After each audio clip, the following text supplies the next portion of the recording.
Good afternoon, and welcome to Center for Hospice Care and our annual Veterans Tribute Ceremony. What a beautiful day for it. We really picked a good one.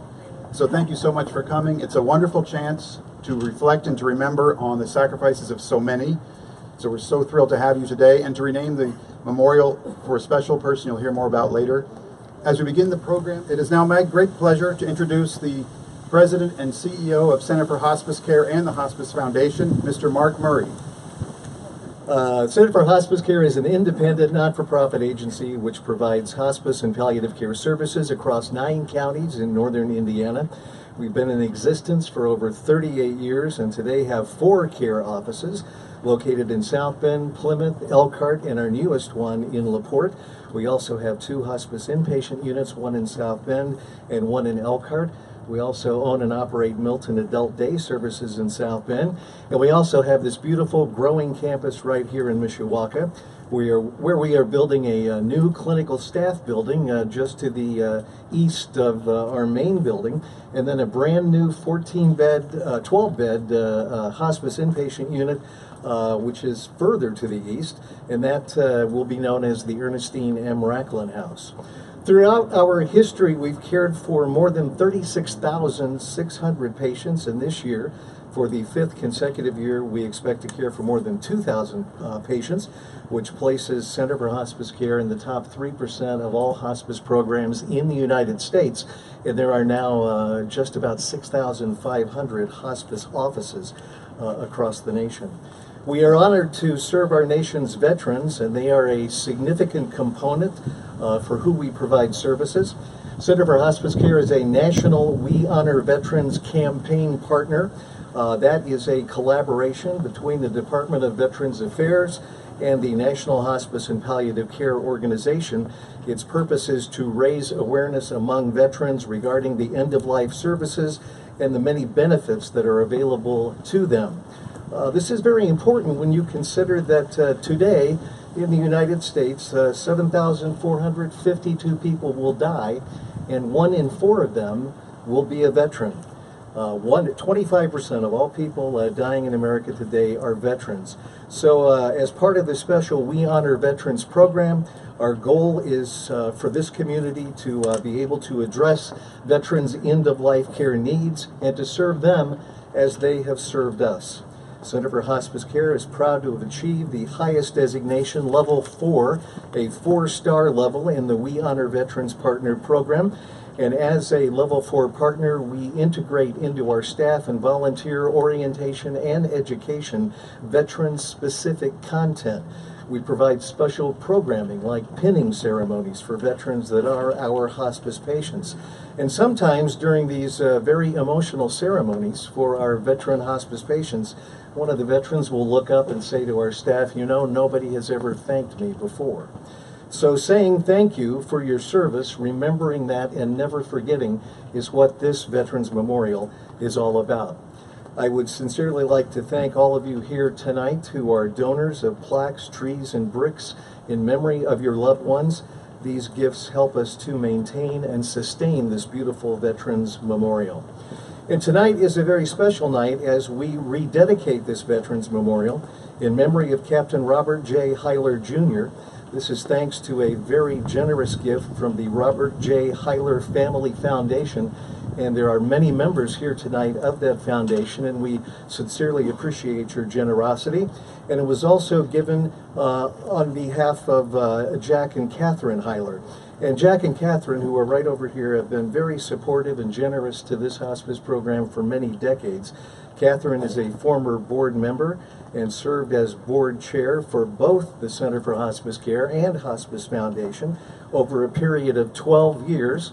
I would kid her that I'm going to change the bylaws so we can have the Catherine Hiler Forever Law within the bylaws, and she could be with us for a long, long time. And over the last 4 years, she has been chairing our 5-year comprehensive campaign, Cornerstones for Living the Crossroads campaign, which will be ending on June 30th of next year.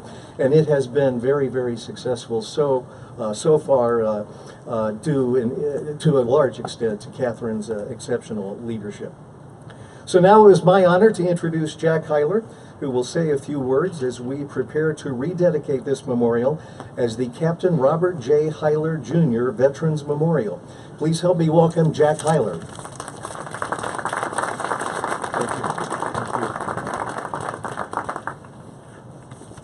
Thank you, Mark. Good afternoon. What a magnificent memorial. My family's all hanging around over there.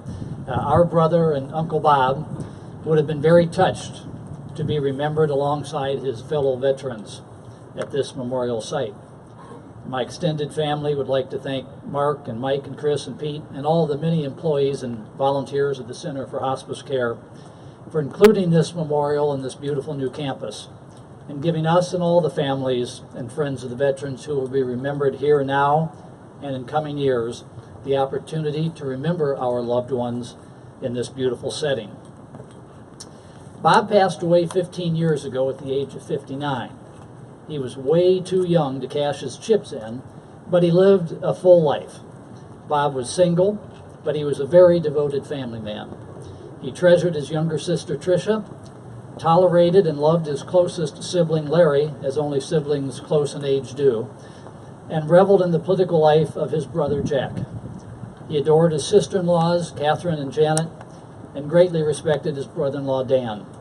His nieces and nephews were always in his life, and several are here today.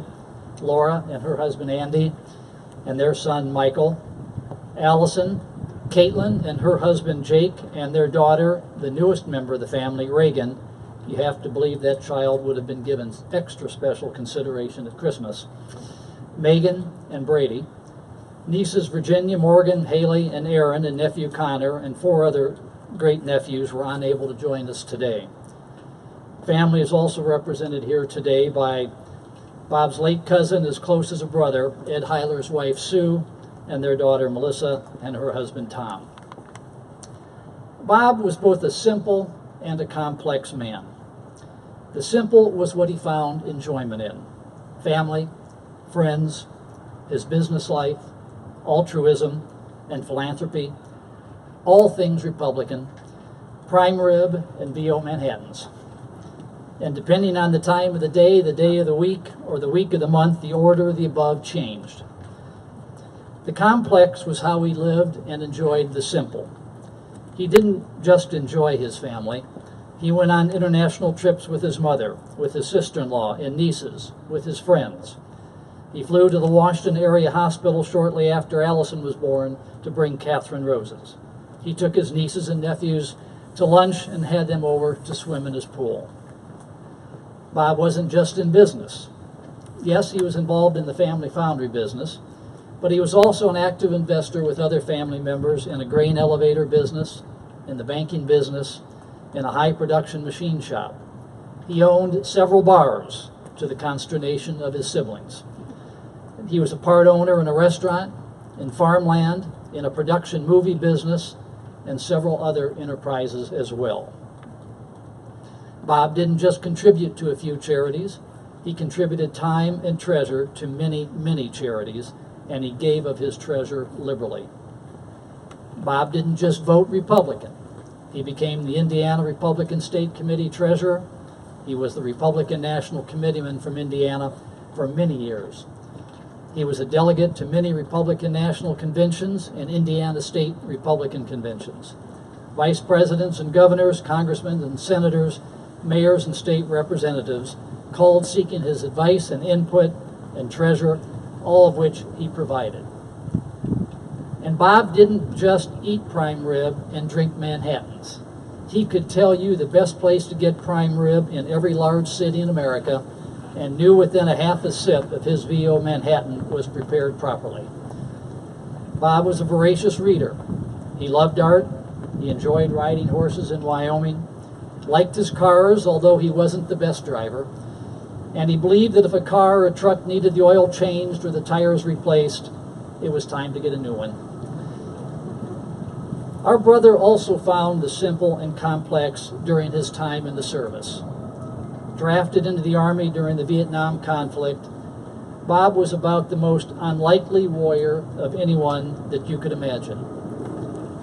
Taking the bus to Fort Polk, Louisiana, Bob could not imagine, like in the Dr. Seuss book, the places he would go. I am sure, although I never asked, and he never offered, that he planned on serving his 2 years and hopefully getting out alive and uninjured. And the track record for young men in his position in the mid-60s was not good. Someone saw something in Bob that I'm pretty confident he did not see in himself. And the next thing he knew, he was on his way to Officers Candidate School at Fort Benning, Georgia. Commissioned a second lieutenant in the infantry, the next stop was Vietnam. Leading an infantry platoon during the height of the war would have disqualified you from buying a life insurance policy. But lead a platoon Bob did. And he did it with a complexity that must have surprised him. 3 Bronze Stars, a Purple Heart, numerous commendations and citations. For those of you who've not had an opportunity to read Bob's citation on the plaque to the right, your left, I would like to read 3 sentences. The forward element of his platoon was cut down by heavy fire within 10 meters of an enemy bunker complex.